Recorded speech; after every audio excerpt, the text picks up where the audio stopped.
All right, we're recording now.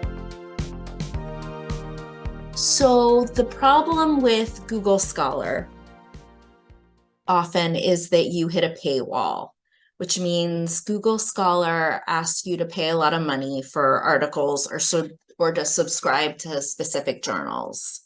And that can get really expensive. But the good news is that the library already subscribes to a lot of these journals. So you can use Google Scholar to search, but get the library to access the articles.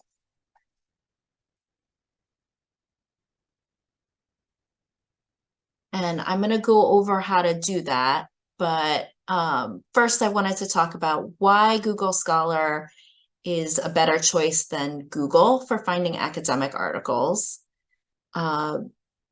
So there are some differences from a regular Google search that Google Scholar can do. And there's some key things that Google Scholar allows you to do.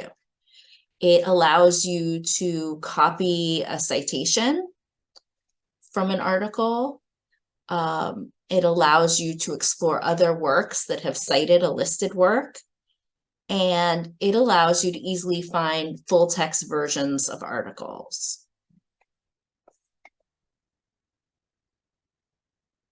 Now, getting to Google Scholar, you can just type in Google Scholar into Google and click the first result, and that'll take you to Google Scholar.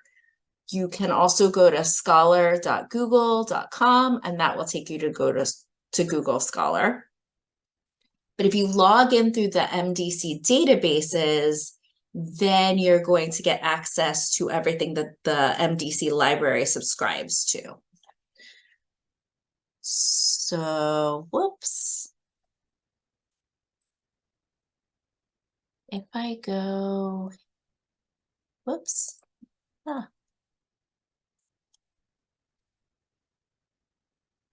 right. If you go to Google Scholar by typing in scholar.google.com, it'll take you right here. If you want to get to Google Scholar through the MDC website, through the MDC databases, you go to the MDC databases.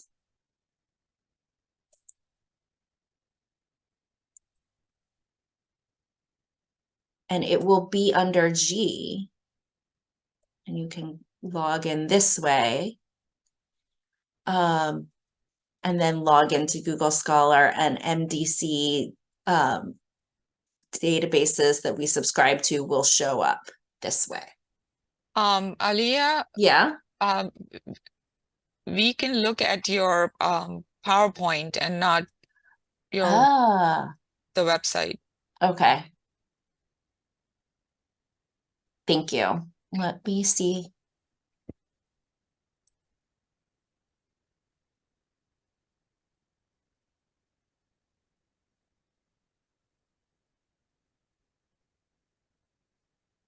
Okay.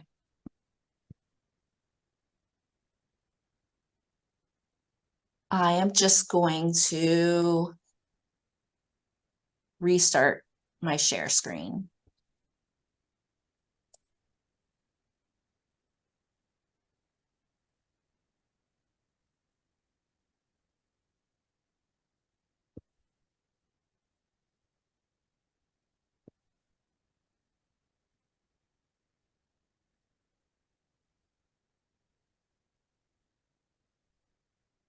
Can you see, now you see Google Scholar? Yes.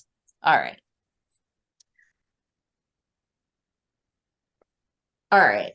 So I was saying when you go to the databases on MDC's website, and you search under G, that will take you right to Google Scholar. You can see it's listed under G as Google Scholar. And then you can open it up and have access, because you're already logged into the databases, you have access to the items that Miami-Dade College subscribes to.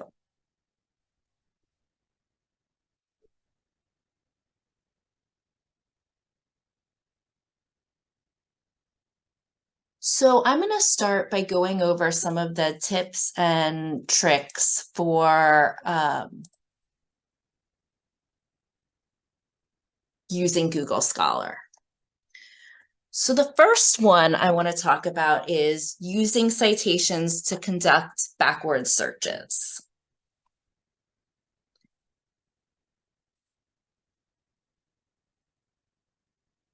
So let's do a sample search. And can you still see my Google Scholar page? Yes. Okay. All right.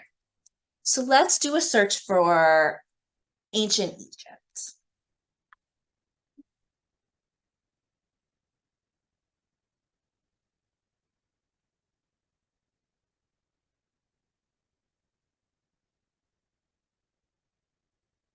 All right, if you type in ancient Egypt, here are the results you get. So Google Scholar search listings reveal citation information about all of the items that are found in its search engine results. These are clickable links that you can use to search backwards into other articles and content that have cited that source. This is a useful way to identify how others are using a research source. You can also determine whether or not the source has been used for the same research purposes you are pursuing. This accomplishes a few things. First, you might find fresh sources of information. It can also help clarify that a source that you are considering really meets your needs. So we've searched for ancient Egypt, and we have The Art of Ancient Egypt is the first book that shows up. And you can see that it is cited here by 467 people. So if you click on where it says cited by, you get all of the items that have cited this book.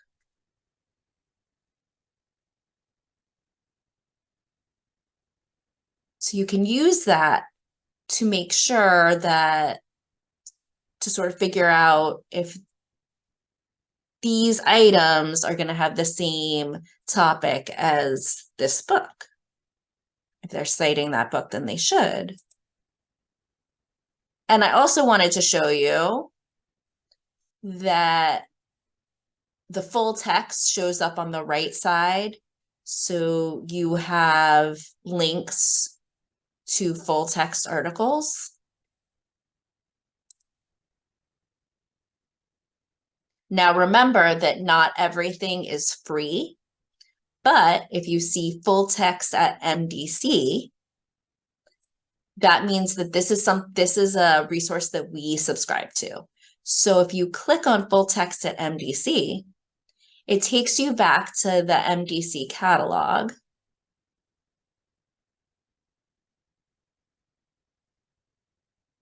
And then you can access the full text through the MDC catalog, through the MDC library.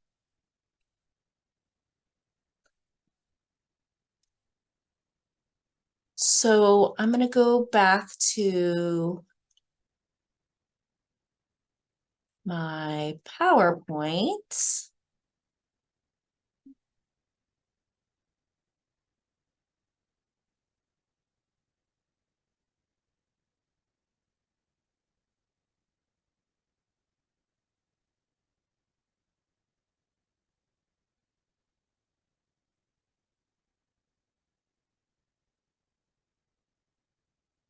Back through this. All right, so our next tip is searching Google Scholar in incognito mode for better results. So when you search in standard mode, Google tries to be very helpful.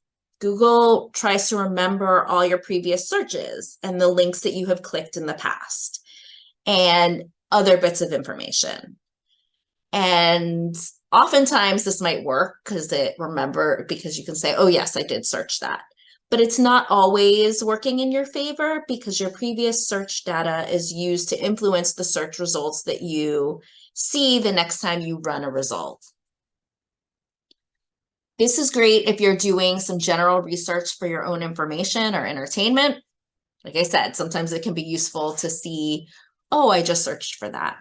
But it's not so great if you're trying to find academic content on a particular subject.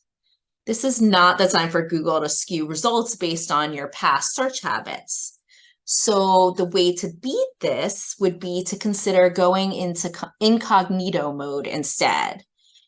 If you search in incognito mode, nothing will be saved about your search results, and your search results will also not be influenced by anything else.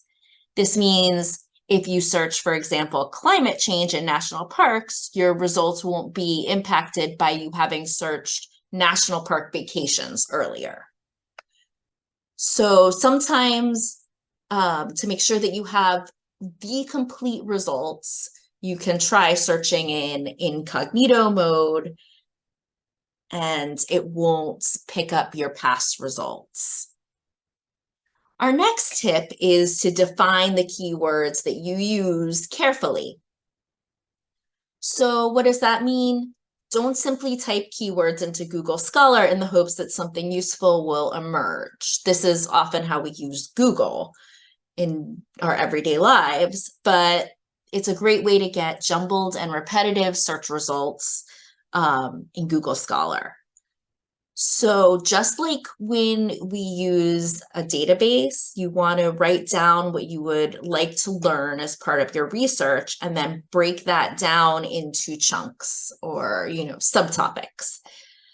And then you want to create a list from that of keywords and key phrases that would be helpful in your search. So yes, Google Scholar will recognize our everyday language, but to get the best results using keywords and breaking down your research is the best way to do that. Another cool feature that Google Scholar has is it helps you stay organized with their library feature. So you see an example in my PowerPoint. If you search for ancient Egypt and you get these results, you get there's a star next to each of the results, and you can star those results and create a library. You can create libraries for specific research topics or simply areas of interest. When you find a search result that matches, you can save that content to the relevant library or copy the link or bookmark it for later reference. And I'm going to show you on Google Scholar how to do that.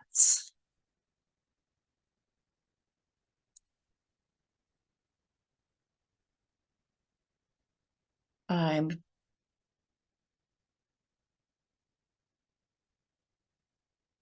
going to reshare my screen.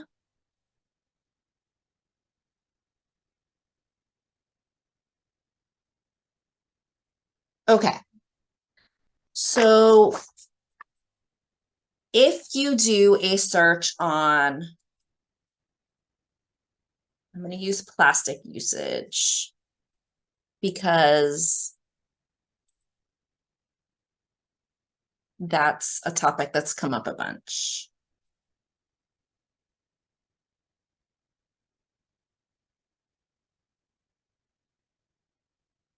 And you see an article that is really relevant to your research. And it's even one that we have access to with full text at MDC. And you want to start a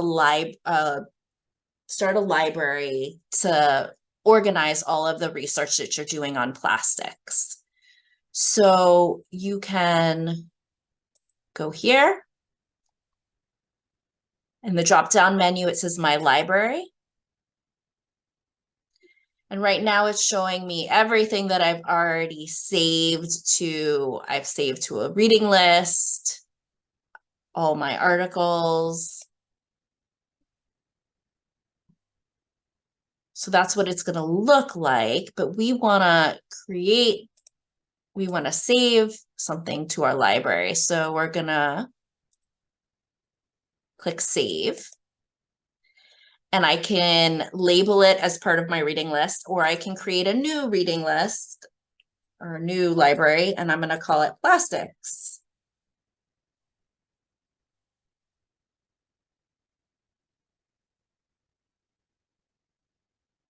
And I'm going to save this one to plastics too. I can choose which list I want to add it to. Then when I go to my library, I can either go here or from this drop-down menu. And I click on plastics. I'm able to get all of the articles that I saved under that topic. So that can be a useful way to organize your research.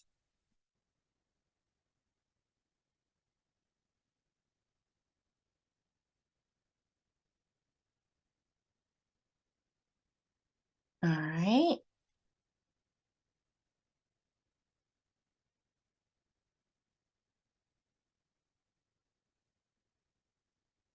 Back to our PowerPoint. I don't know why it won't let me switch back and forth between the two, but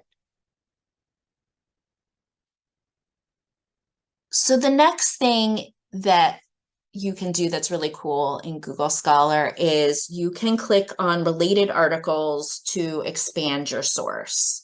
And here I have an example from that ancient Egypt search. You search ancient Egypt, you find an article that is useful. You can click on related articles, and then what shows up are all the articles that are related to this topic.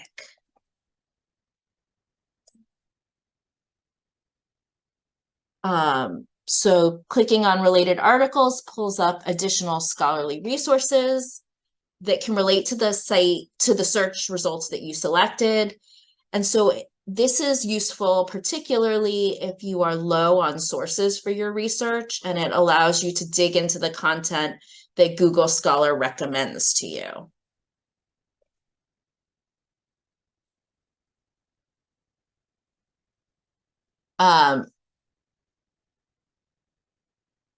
So it gives you also the option to dig deeper with related searches. So if you do a search, you can select related searches. And now this is not just articles, but also related search terms that might relate to your topic.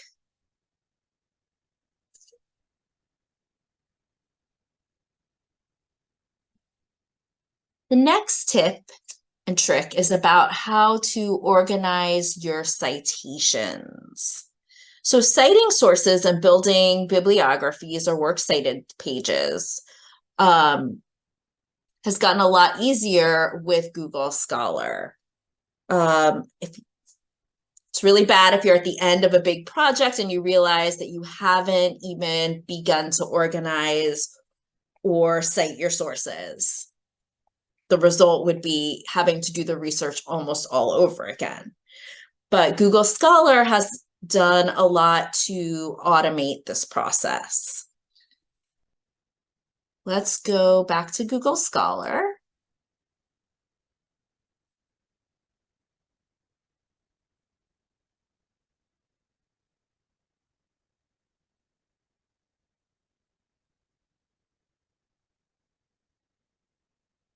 And you can see that you can automatically find the citation for articles under the Cite button. So all you have to do is click on the Cite button below each resource, which will show, which is the double quotation marks. And you have a citation for MLA, APA, And you also have, just like in our databases, the ability to upload that into a bibliographic manager like EndNote or RefWorks.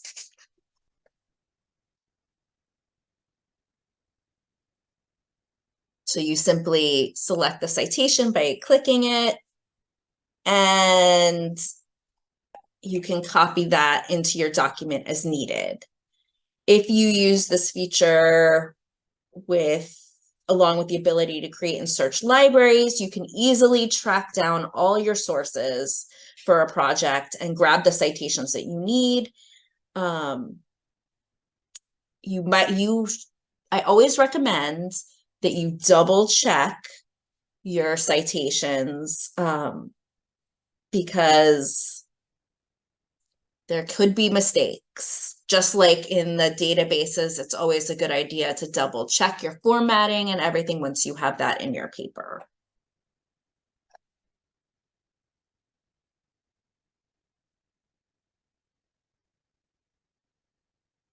All right.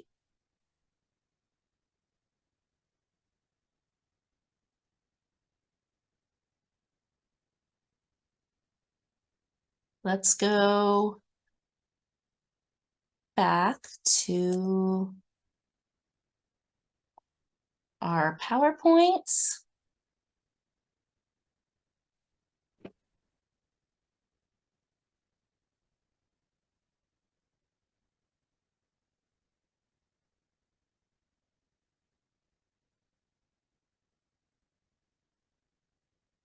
It's going to make me go through the whole thing again.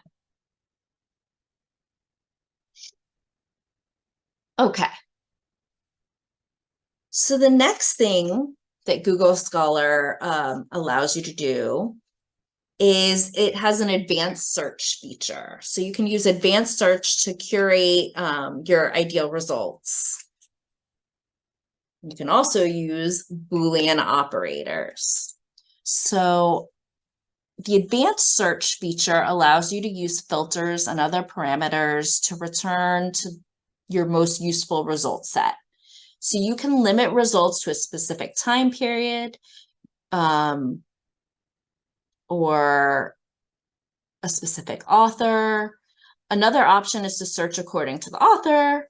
You could limit it that way. You can go into the advanced search option to ensure that results only include resources from academic databases that Miami-Dade recognizes. The advanced search functions are a little different than you might be used to. So I'm going to pull those up and show them to you.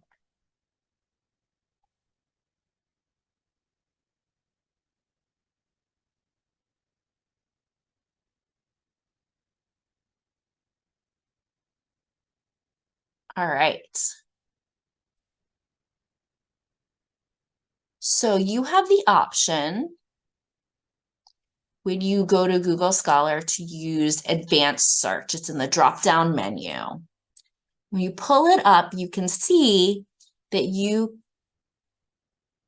what it's giving you is a way to search using Boolean operators. But because it's Google, it's not using the term Boolean operators. So it says find articles with all of the words.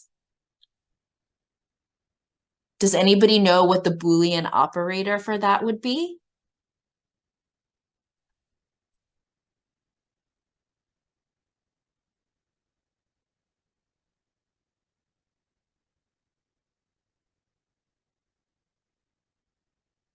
No. And.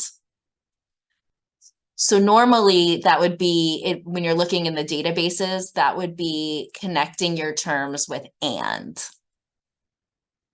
So you can also find articles with the exact phrase. This would be the same as putting something in quotation marks to mean that we're only looking for that exact phrase. You can find articles with at least one of the words. So in searching in databases with Boolean operators, you would use or to connect the words. And Google Scholar says find articles without the words. Normally, this would be using the Boolean operator not. You can also search where your search terms occur. So if you want to only search titles or anywhere in the article, you can change that in advanced search. You can also search by the author or by the publisher or journal title. And you can search by date as well in advanced search. So you can use advanced search. You can also use Boolean operators in your search without using advanced search. So you could say, I want to search plastics, and I should spell plastics right. The environment. So you can see it searches plastics and the environment. Or you could say plastics, not the environment. Not the environment.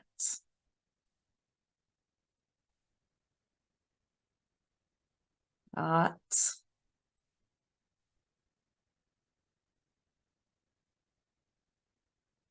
Oh my goodness.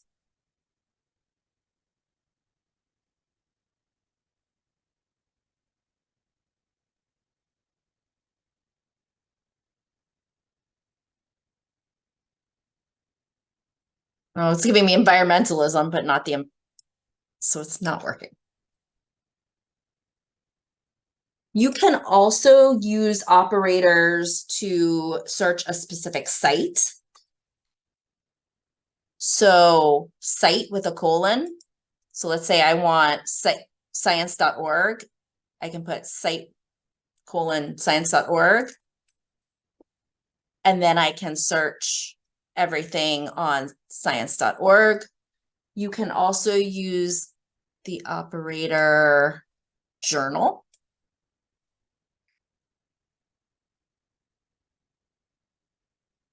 Let's say we want science and technology.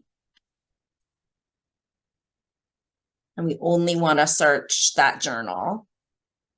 We do journal, science and technology. We can search all of the science and technology articles.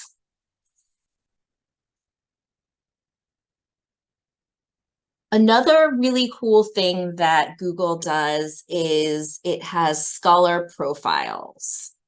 So there are times when you'll want to know more about the researchers behind the ideas that you're looking into, and you can do this by clicking on an author's name when it's hyperlinked in the search results. And so, for example, we'll just click on the first person here. And you will find all of their work, as well as their co-authors, articles they're cited in. So here's all of their writing. Pretty impressive. The cited, how many times these articles have been cited, and the year that these articles were published. And it also gives you a list here of their co-authors, how many articles are available for public access, and you can see how, by date, how often they've been cited. So you can follow the authors from their scholar profile and get email updates about their work or about when or where their work is cited. So if you click on follow, you will get updates about this author. So that's very useful if there's a particular topic that you are doing research on and you need the most up-to-date information. And one last thing about author profiles is if there's you see these are topics listed below the author's name on their profile. So you can click on these areas of expertise and you'll see a page of more authors who are researching and publishing on these topics. So if we click on environmental, we now see a list of all of the researchers who are doing research on this topic. And then it's listed by how often they've been cited. And you see where they're from. Rodney C. Ewing is from Stanford University and University of Michigan. And then we see what their topics of study are under them.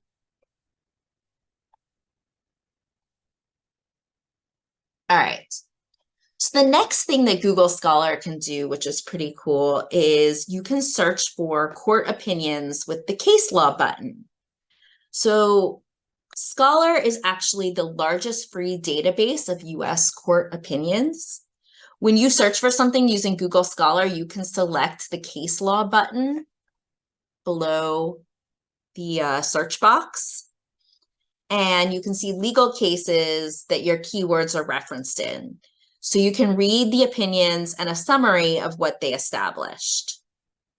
So let's do a landmark case. We'll do Marbury versus Madison.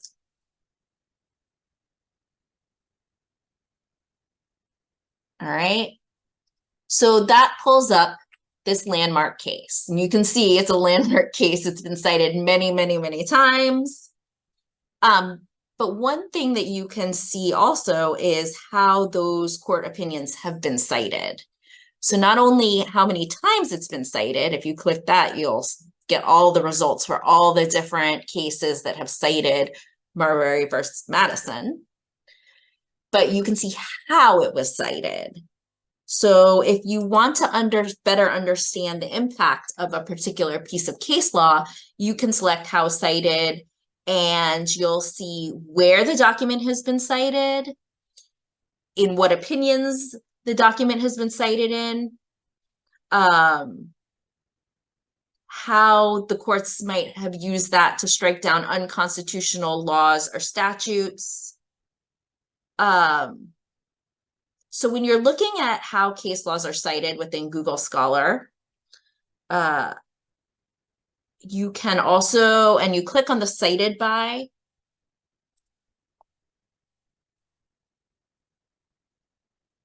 button. There are also bars with horizontal lines next to the results, and they indicate how relevant the cited opinion is to the court decision that it's cited within. That's kind of complicated. But basically, these bars are telling you how relevant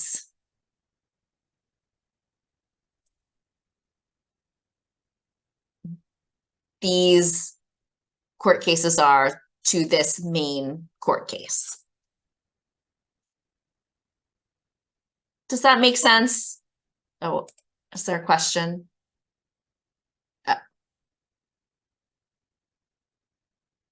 Oh, that was the answer to my Boolean operator question. Thank you.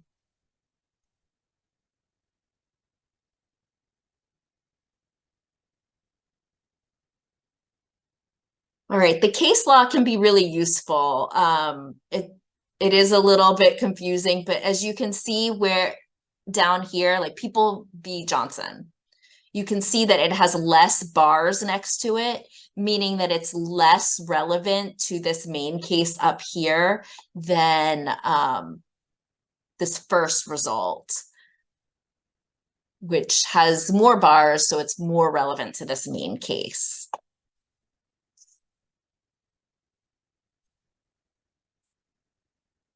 All right, let's go back to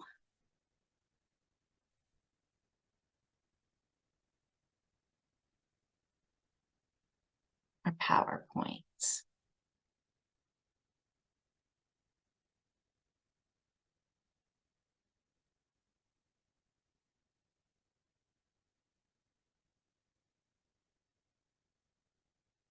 So it talks about how how you can use Google Scholar for finding out more about court cases and legal opinions.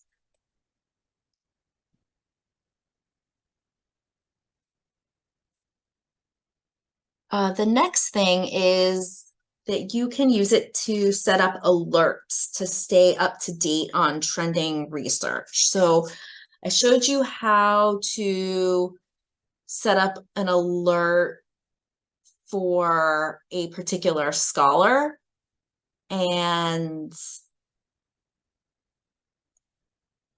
if you're researching current events, setting up that alert will keep you informed on what's going on within and will give you relevant content. So you can do it by setting up an alert for a particular scholar. You can also do it by setting up an alert for a particular subject. So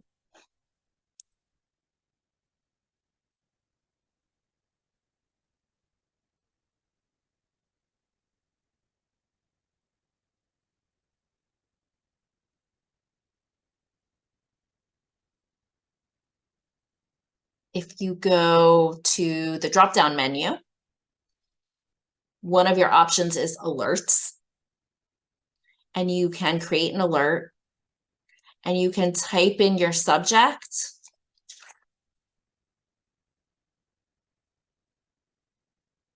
It'll give you the most current relevant results, and you can decide if you want to include or not include the less relevant results, and then you will create an alert, and you'll get an email sent to you about that topic. And you can also just cancel it if you don't want that alert any longer.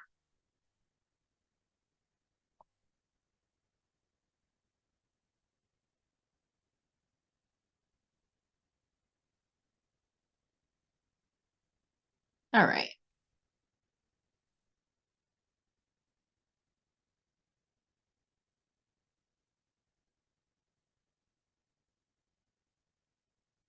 So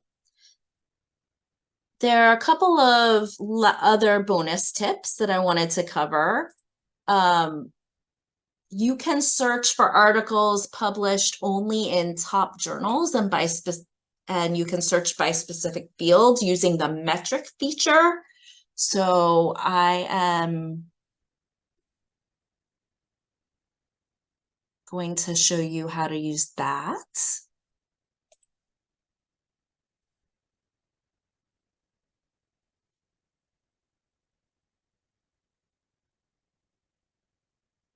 All right.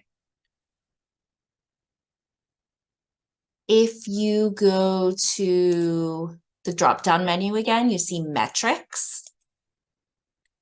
So again, this can be really useful if you are looking for a particular subject and you want to know what are the top publications to search. And remember, you can search by journal.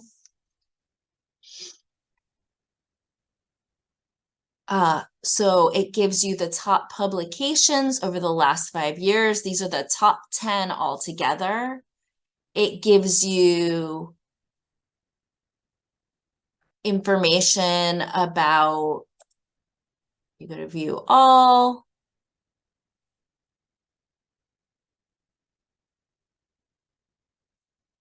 So these are based on citation counts.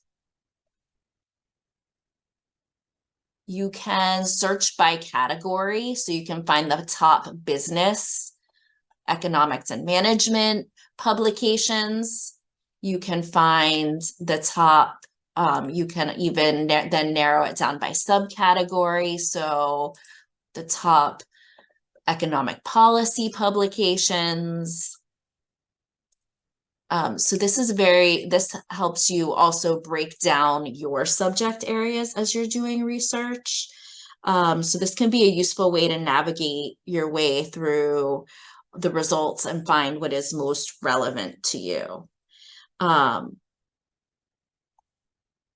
And this changes every year. So every year you get Google's release of the top publications, again, based on the most cited papers.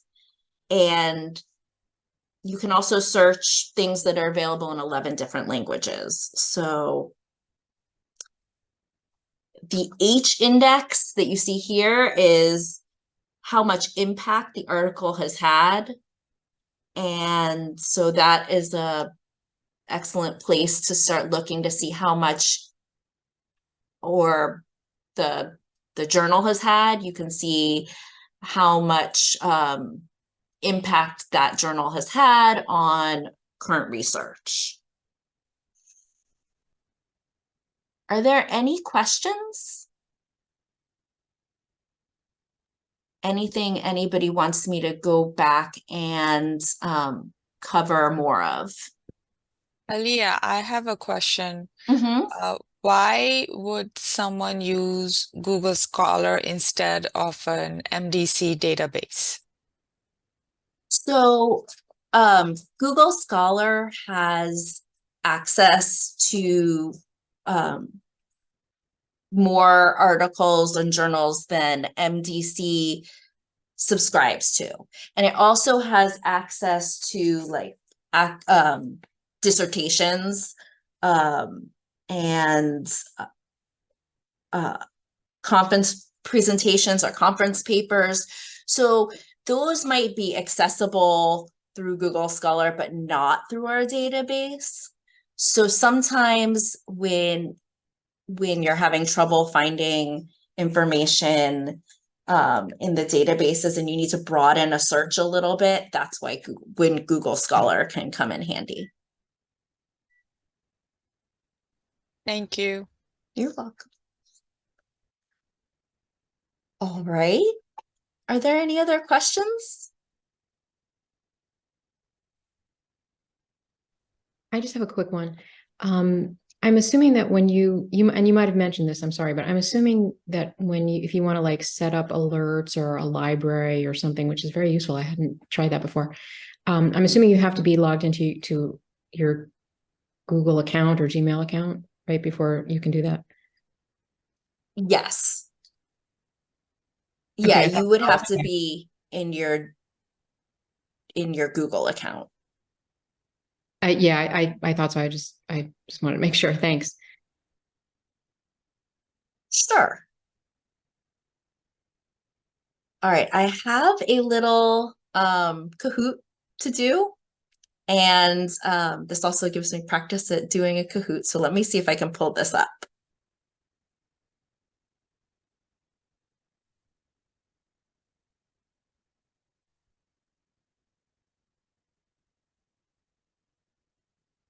All right.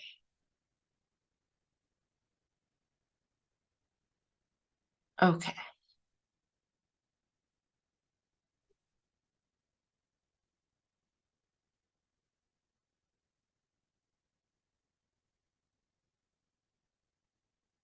All right, so you can join either with the going to the website or with the Kahoot app.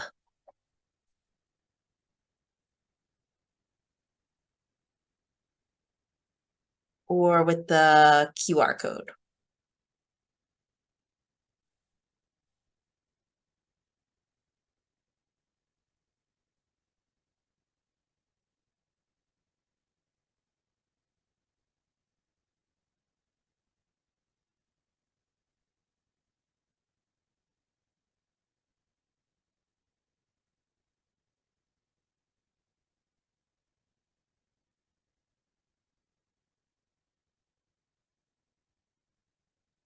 Okay. Let's start it.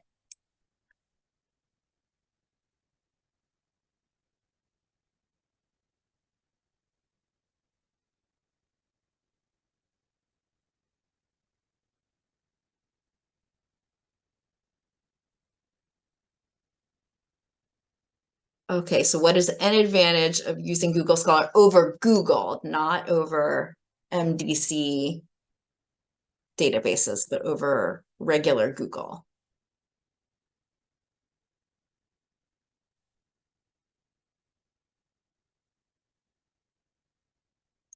And the answer is you can explore other works that have cited the listed work. One of the advantages of Google Scholar over Google.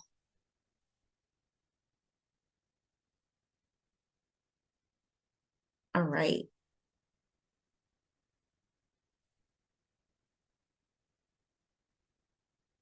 Why is it recommended to use Google Scholar in incognito mode?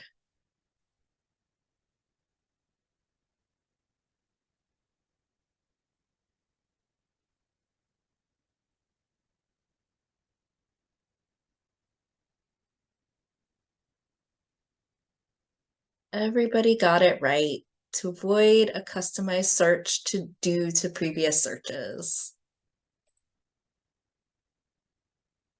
Oh, Jenny took the lead.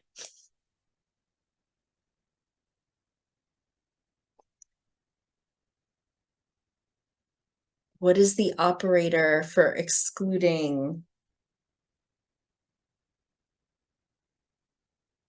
a specific term?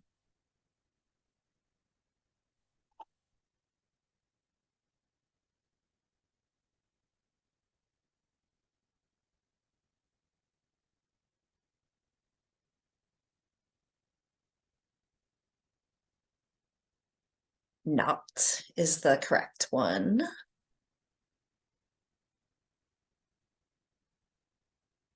How can you find topic experts in Google Scholar?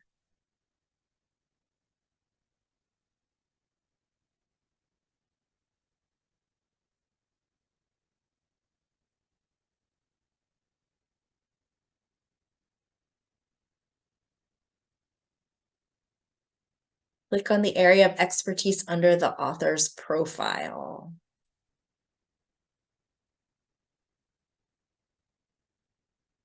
Oh.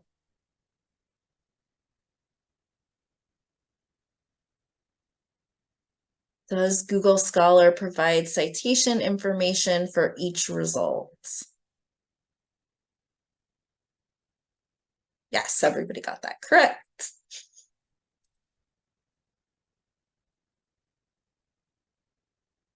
And last question. Every year, Google Scholar releases the top publications based on what?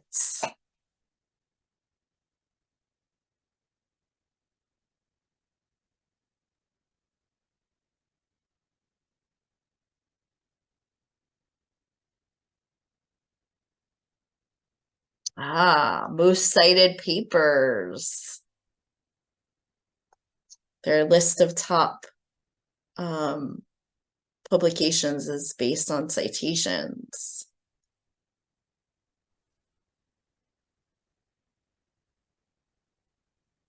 So Shamsha, you are the winner.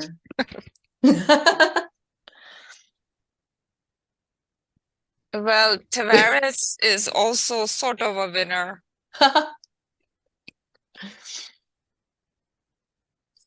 All right, so you all get bragging rights. All